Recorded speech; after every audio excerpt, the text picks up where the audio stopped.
iniciamos Sexto Sentido hoy desde Ciudad del Río. Ustedes saben que como es viernes y siempre nos encanta pues salirnos del estudio para tener un fin de semana un poquito más tranquilo, más entretenido y pues como siempre con invitados especiales. Ustedes saben que todos los viernes tenemos personajes que tienen que contar historias interesantes, personajes de ciudad, líderes de opinión, actores, personajes importantes y precisamente hoy vamos a estar con dos de ellos que están haciendo cine colombiano. Son dos documentalistas, Ana Cristina Monroy y Camilo Botero, quienes nos van a estar contando precisamente cómo es hacer cine, cómo es hacer una producción audiovisual, todo lo que hay detrás, antes en la producción, en el momento de grabación y luego cuando ya es presentada pues a todos los espectadores. Con ellos vamos a estar conociendo precisamente esa mirada básica y ustedes van a entender la diferencia de que es un corto, que es un documental, una película y pues con ellos vamos a estar contando a través de la experiencia de ellos mismos cómo es este maravilloso mundo del cine y de todas las personas que hacen este tipo de trabajos audiovisuales.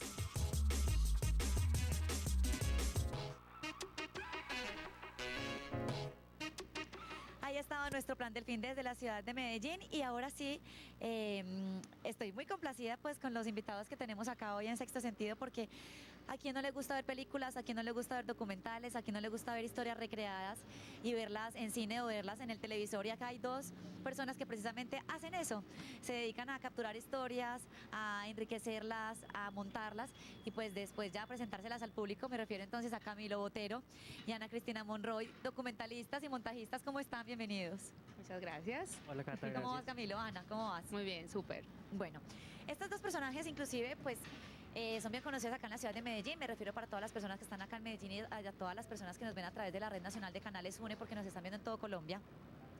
Y la idea es entonces presentar sus proyectos, hablar de lo que hace cada uno, pero también contarle a la gente qué hay detrás de, cómo se hace un documental, cómo se crea esa historia y quiénes son todos esos personajes que hay detrás de escena o detrás de cámaras.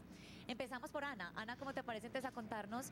Precisamente uno de tus documentales está en este momento pues en las cátedras de Ciudad Abierta que se está realizando acá en la ciudad de Medellín, que van hasta junio.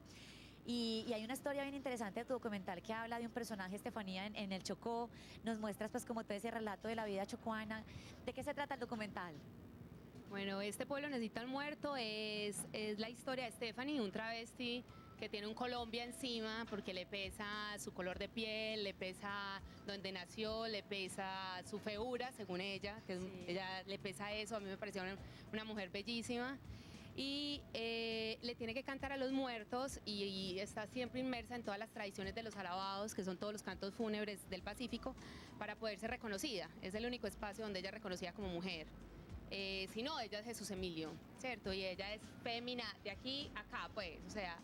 Entonces, esa es la historia, como un pueblo chocuano contado por los ojos y el cuerpo y el sufrimiento de Stephanie. Y por este lado tenemos una historia completamente distinta y al mismo tiempo enriquecedora. Una familia recreada en un documental, pero lo interesante es que pues uno de los miembros o la cabeza de esa familia graba a sus miembros desde 1945 hasta 1971 y tú te encuentras con esa historia. Explícanos de una mejor forma de qué se trata, Camilo. Bueno, 16 memorias del Sí. título de la película y básicamente la historia de una familia antioqueña, pero que a la vez es una historia universal, es una historia de familia, de hermanos, de papá, mamá, de paseos, de infancia, filmada desde el año 45 hasta el año 71, que lo que busca más o menos es como mostrar una cierta nostalgia por la infancia que tuvimos todos.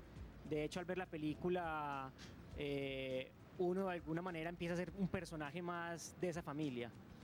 Por eso vemos la calidad y los colores porque son imágenes totalmente originales desde esa época, desde 1945. Sí, eso se hizo en 16 milímetros. Pero entonces, ¿quién grababa esas imágenes? Mario, el personaje que vemos como el padre de familia, él fue el que durante 25 años estuvo haciendo el registro familiar. Si voy entendiendo bien, Camilo, es como que decir que tu papá te grabara en este momento hoy y dentro de 20 años o 50 años llegara un documentalista y recreara la historia de tu familia, ¿es eso? Exactamente, Increíble. Es un registro familiar, sin ninguna pretensión diferente a ser un registro familiar, Ajá. que casi 50 años después se convierte en una película.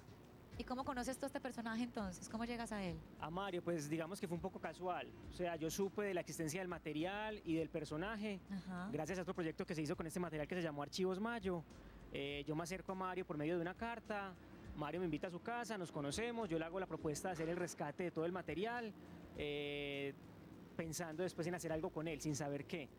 Mario lo acepta y 2 años después sale 16 Memorias. Y Ana, ¿cómo se encuentra entonces con Stephanie, con este travesti del que nos estabas hablando? Stephanie la conozco después de terminar un documental, Mujeres No Contadas, en el 2005, documental que hice con el INER, con el Instituto de Estudios Regionales de la Universidad de Antioquia, y necesitaba ahí mismo meterme en otro tema, porque cada documental es un parto. Ajá. Entonces, obviamente, Mujeres No Contadas me tocaba criarlo, pero quería tener otro hijo rápido. Me puse a leer el periódico y encontré un día un pueblo que se llama Andagoya. Y yo soy sonora y visual, y yo, Andagoya, ¿qué es eso? ¿Dónde es? Y yo no sabía en qué aventura me estaba metiendo, porque yo compré un tiquete y me dijeron seño de 24 horas para arriba se puede demorar. Ah, bueno, 36 horas me demoré, y yo, agarre. Bus. Y me fui en bus. Increíble. En bus y era la única blanca en Tierra de Negros. Entonces es otra sensación totalmente diferente a la que Pero te estamos fuiste como a la acostumbrados. deriva, o Así, sea, no sabías con nada. qué te ibas a encontrar. Con una camarita chiquita de preproducción, con un microfonito chiquito también de preproducción y buscando un tema de alabados, que era todos estos cantos fúnebres, y me parecía muy lindo un encuentro de alabados. Entonces son todas las delegaciones del Medio San Juan, van a Andagoya. Ajá. Y hacen una puesta en escena de un walí que es el de los bebés, un alabado que es el de los adultos, un levantamiento de tumba, y bueno, como para que la tradición no se muera. Y en una de estas delegaciones estaba Stephanie, en la delegación de Novita, y era un travesti que todo el mundo se lo gozaba porque estaba Laisa en todo su apogeo, y Laisa era blanca y tenía plata y operada y le estaba yendo súper bien. Entonces era como ¿Laisa te refieres a la novela Sí, que a la novela, veíamos? Eso exacto. fue en 2007, ¿cierto? Eso fue Más o menos. 2007. No, 2008, ¿sabes qué? Eso fue, 2006. no, eso fue como 2006, yo creo. 2006, sí, más o menos. 2006. Entonces era un reflejo para ella terrible, porque había sido la única travesti y ella quería ser Laisa, ¿cierto? Entonces Ajá. hacerle entender que ella nunca iba a ser Laisa y que no interesaba si era Laisa o no. Y bueno, y la conocí, empezamos a hablar, y a los 3 minutos yo ya estaba cautivada en su historia de mujer y su historia de vida. Y yo dije, yo vuelvo, ¿cómo? No sé. Y empecé eso, 36 horas, 36 horas, 36 horas sola siempre, 2 años.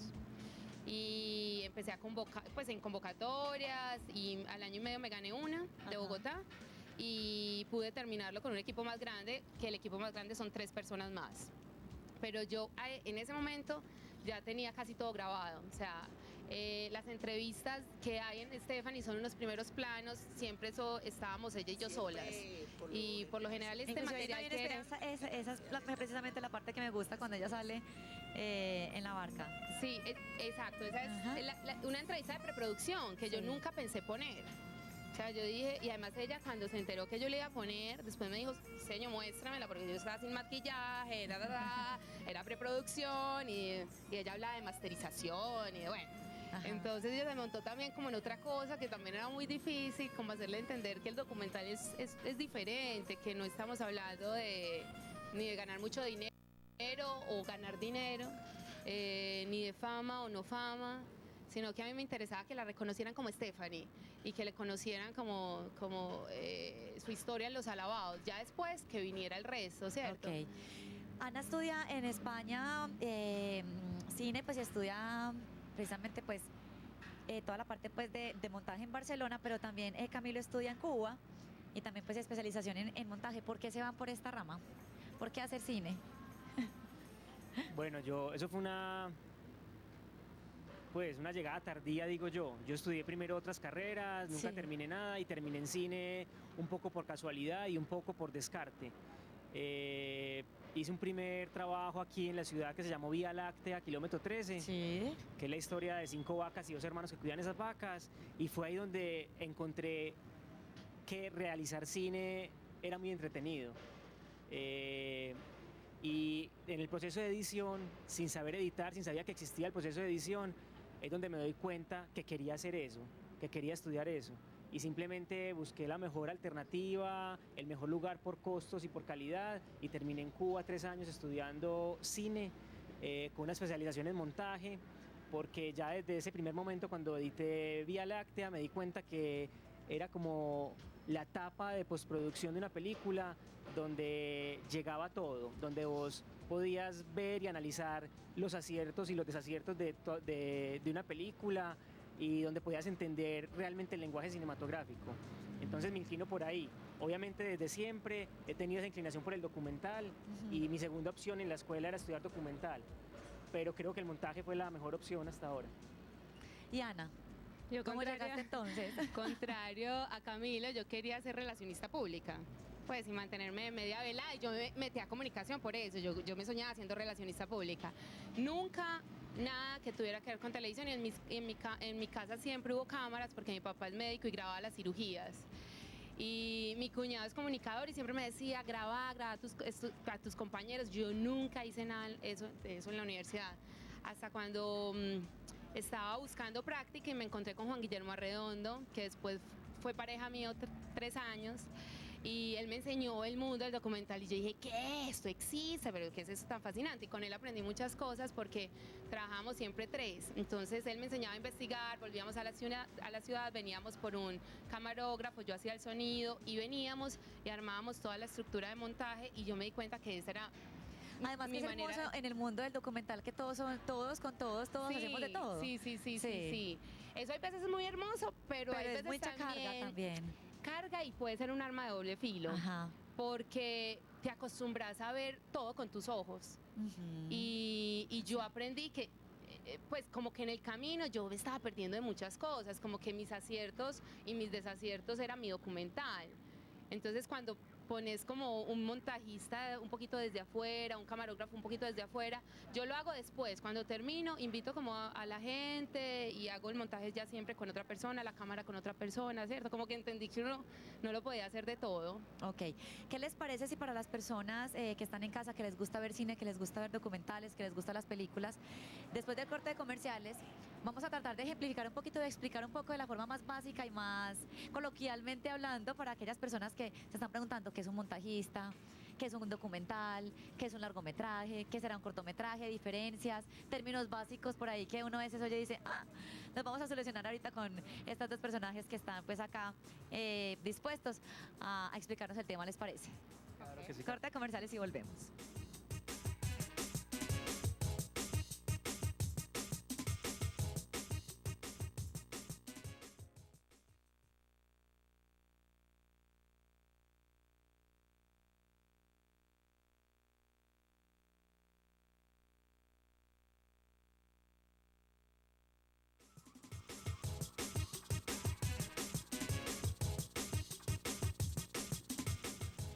Continuamos desde Ciudad del Río, desde la ciudad de Medellín, en este viernes que, como saben, siempre nos trasladamos para un sitio especial de la ciudad con personajes importantes que están generando noticias, que tienen algo para contarnos, líderes de opinión, y hoy precisamente con 2 documentalistas, Ana Cristina Monroy y Camilo Botero. Estamos hablando precisamente de cómo hacer cine o cómo hacer un documental. Hablábamos de las historias, cómo llegaron ellos a este camino, los documentales que han hecho, nos contaban un poquito la historia de los que tienen en la actualidad, pues como más recientes. Ahora sí, para las personas que están en casa y que dicen quiero saber un poquito más. Empecemos, por ejemplo, diferencia entre un largo y un corto. Pues ve, básicamente es el tiempo. O sea, Sí. cuando se habla de largometraje, estamos hablando de una película con un metraje más o menos de 80, 90 minutos. Ese es digamos, el promedio comercial Sí. de lo que se considera un largometraje. Cortometraje igual es tiempo, es cantidad de película. Y un cortometraje estamos hablando más o menos hasta los 15, 20 minutos. Igual es muy relativo. Sí. Es relativo, hay festivales que tienen otras medidas, comercialmente posiblemente se tengan, dependiendo el uso que se va a hacer de esa película, otras medidas, pero digamos que en términos generales es más o menos eso. Simplemente el largometraje y el cortometraje se diferencia es por tiempo.